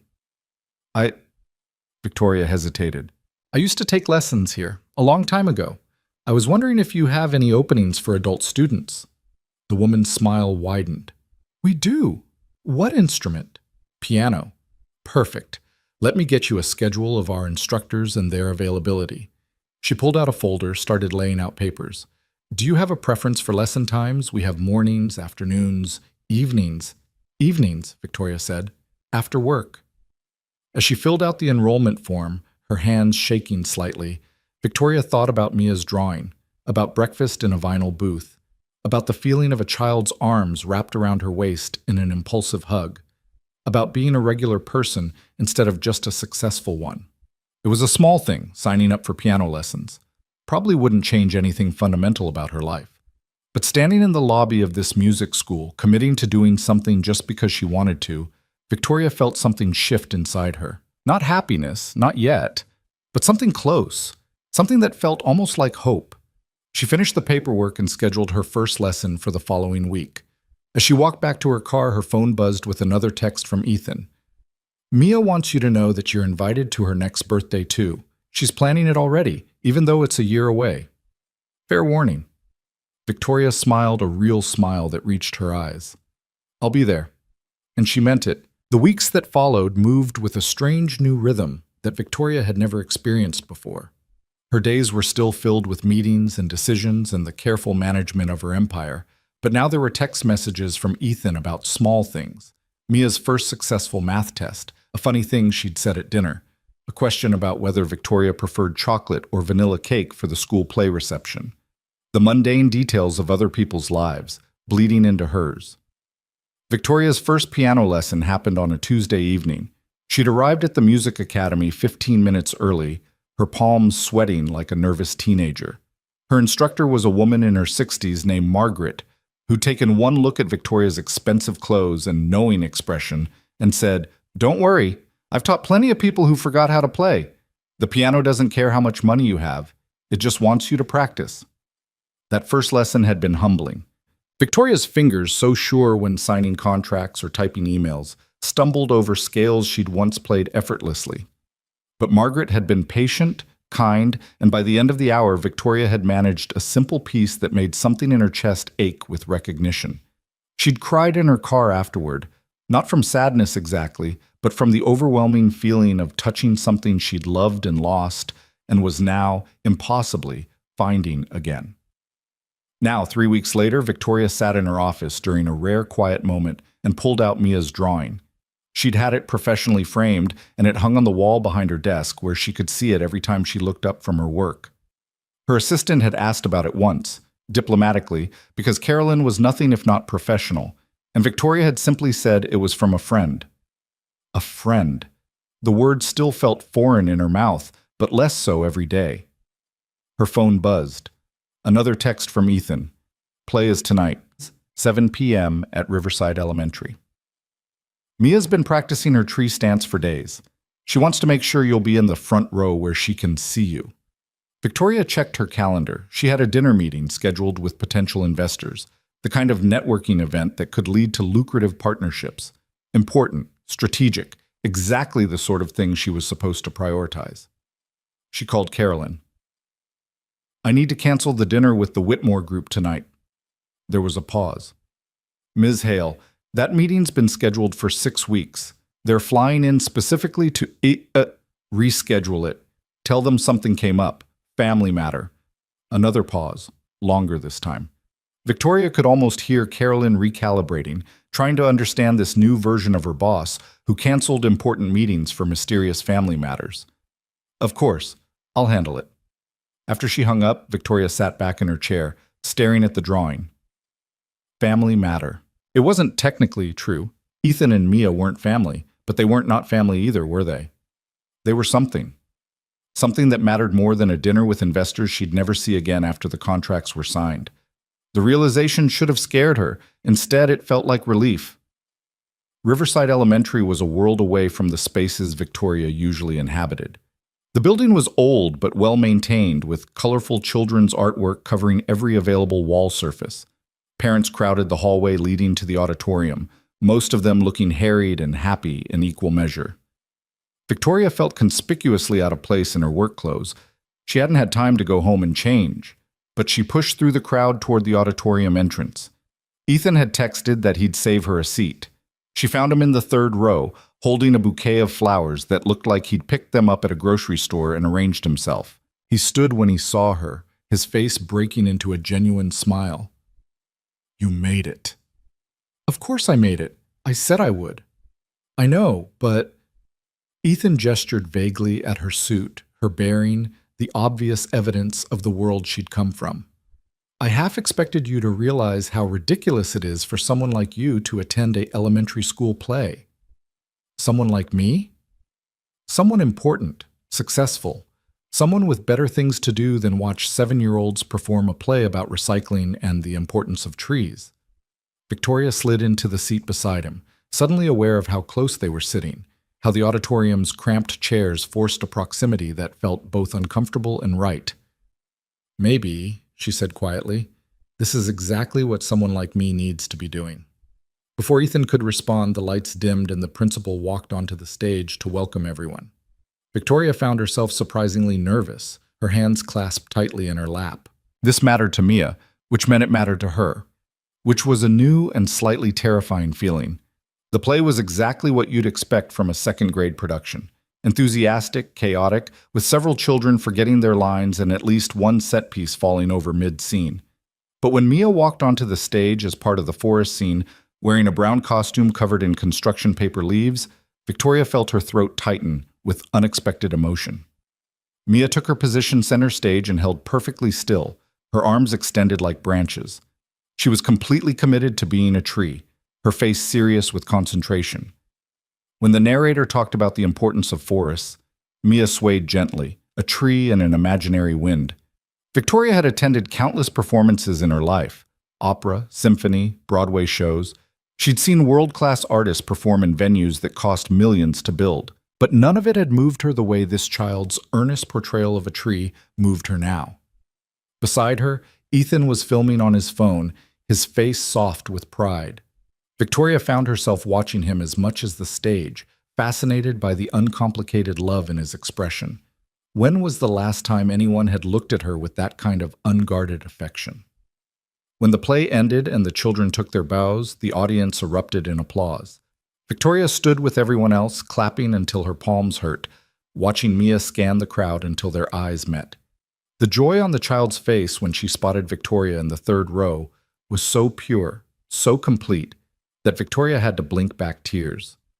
After the performance, parents flooded backstage to collect their young actors.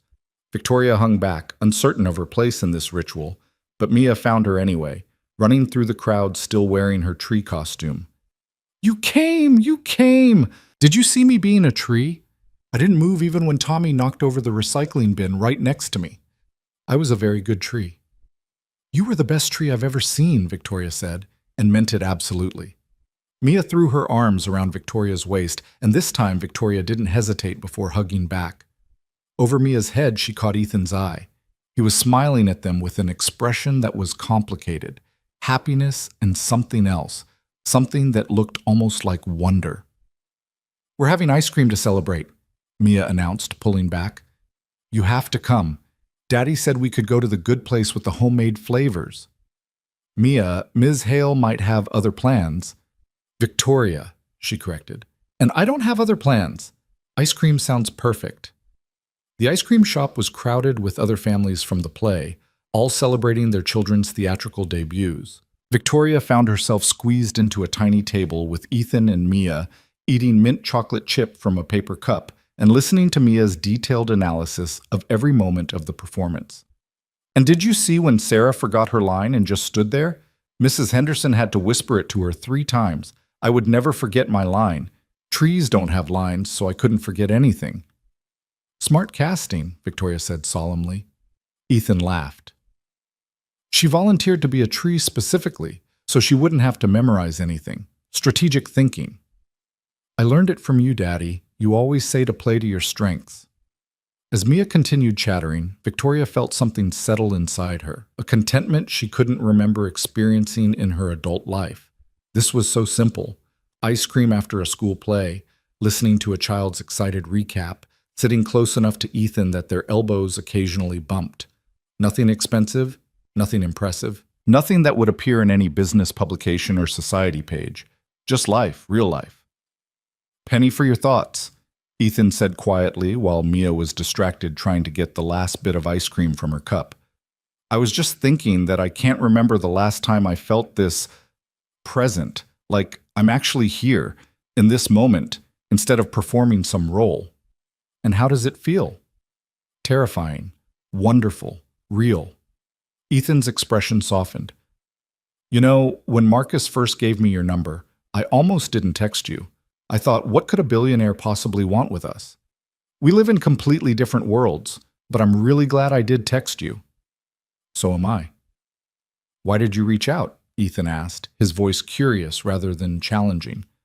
I mean, really, you could have just let that night at the restaurant be the end of it. A good deed, a nice story. Why breakfast? Why this? He gestured at the ice cream shop. At this moment they were sharing. Victoria thought about how to answer. The truth was complicated, messy, maybe more than she should share with someone she'd known for less than a month. But she was tired of not being honest. Because Mia said, "It's okay, Daddy," Victoria said quietly. Because she tried to make herself smaller to make things easier. And I recognize that. I've been making myself smaller my whole life. Not in the way she was, but in other ways. Cutting off parts of myself that my father didn't approve of. Becoming who I was supposed to be instead of who I actually am. And watching you fight for her, watching you refuse to accept that world's judgment, it made me realize I'd stopped fighting. I just accepted the script someone else wrote for my life. Ethan was quiet for a long moment, processing this. And now? Now I'm trying to write my own script. It's harder than I thought it would be, scarier, but also better, more real. I'm glad. Ethan's hand moved across the table, not quite touching hers, but close enough that Victoria could feel the warmth of it. For what it's worth, I like this version of you better than the one at La Lumiere. Not that she wasn't impressive, but this one seems happier. I'm working on it. Mia looked up from her empty ice cream cup, her face thoughtful. Victoria, can I ask you something? Of course, sweetheart.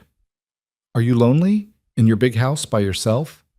The directness of it, the innocent way Mia just asked what everyone else danced around, made Victoria's throat tight. Yes, she admitted. I am. Very lonely. That's sad. Mia considered this seriously. You should get a dog.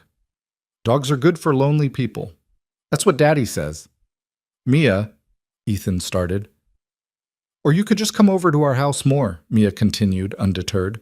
We're not lonely because we have each other. You could have us too. Victoria felt tears prick her eyes and didn't try to hide them. I'd like that very much.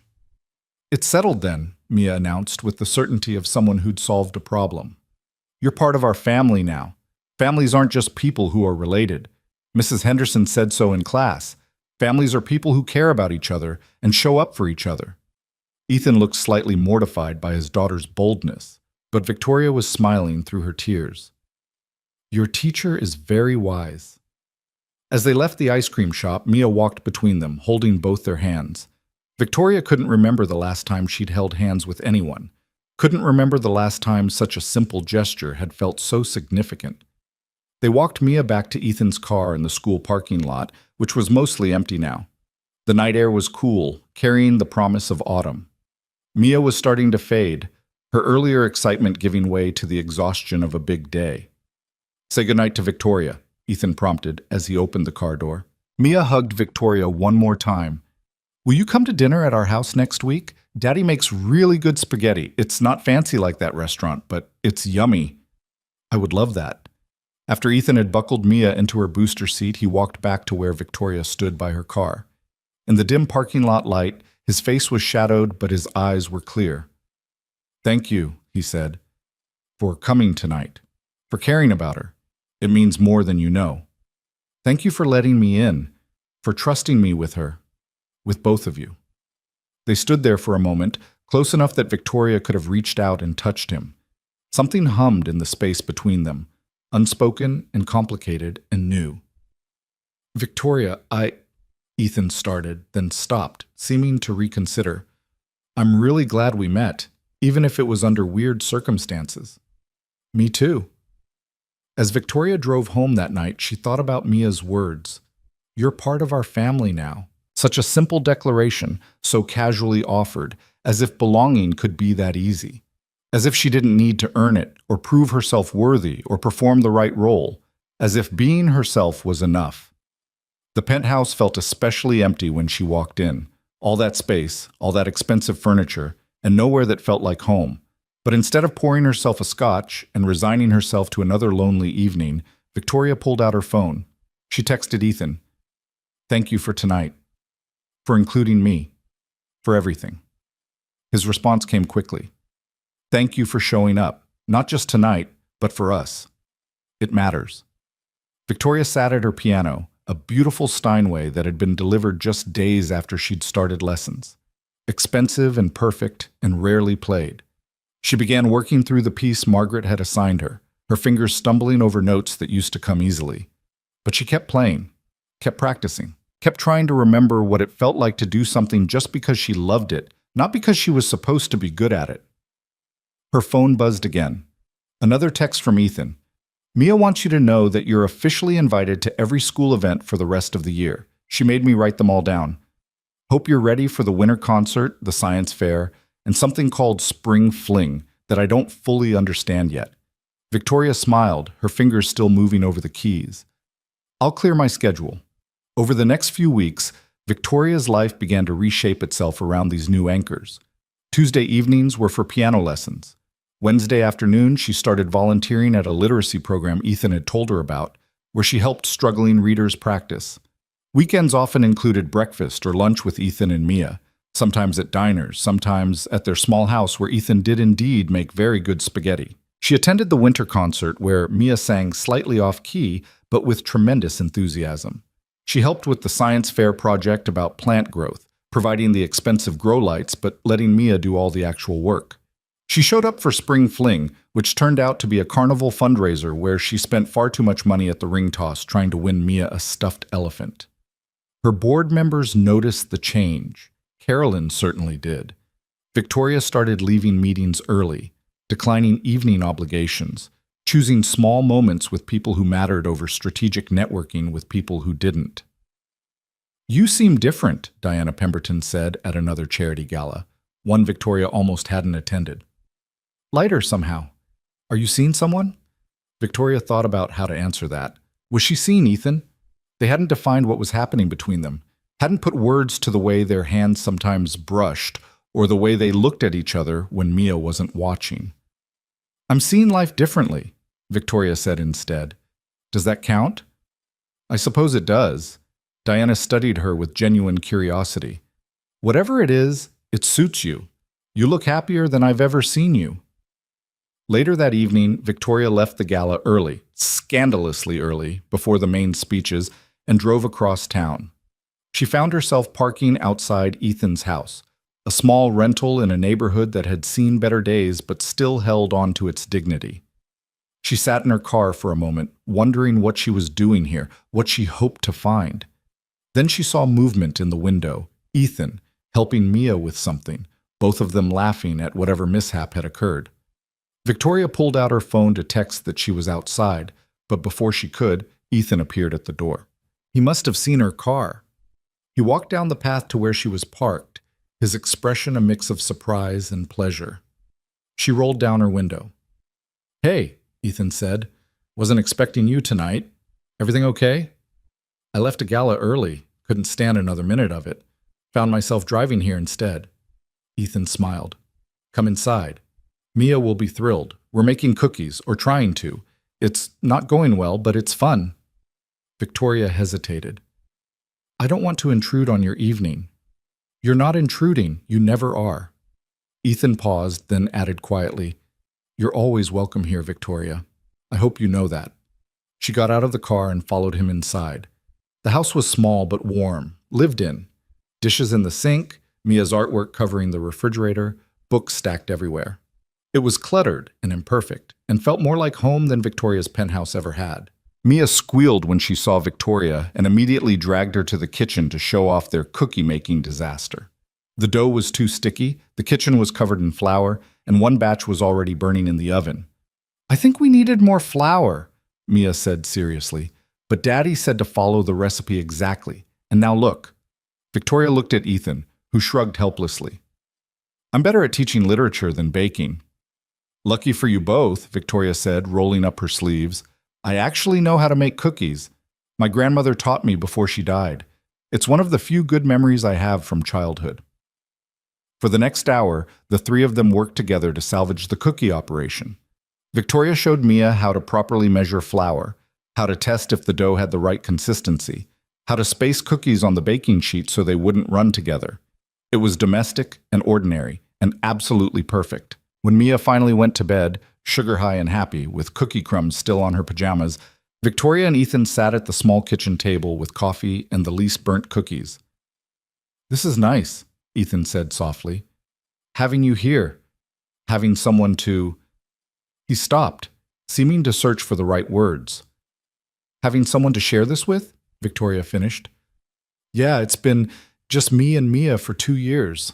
I love her more than anything, but sometimes I miss having another adult to talk to, someone who gets it. I miss having anyone to talk to, Victoria admitted. Real conversation, not just networking or strategy, just connection. They sat in comfortable silence for a moment, sipping their coffee. Then Ethan said, Can I ask you something?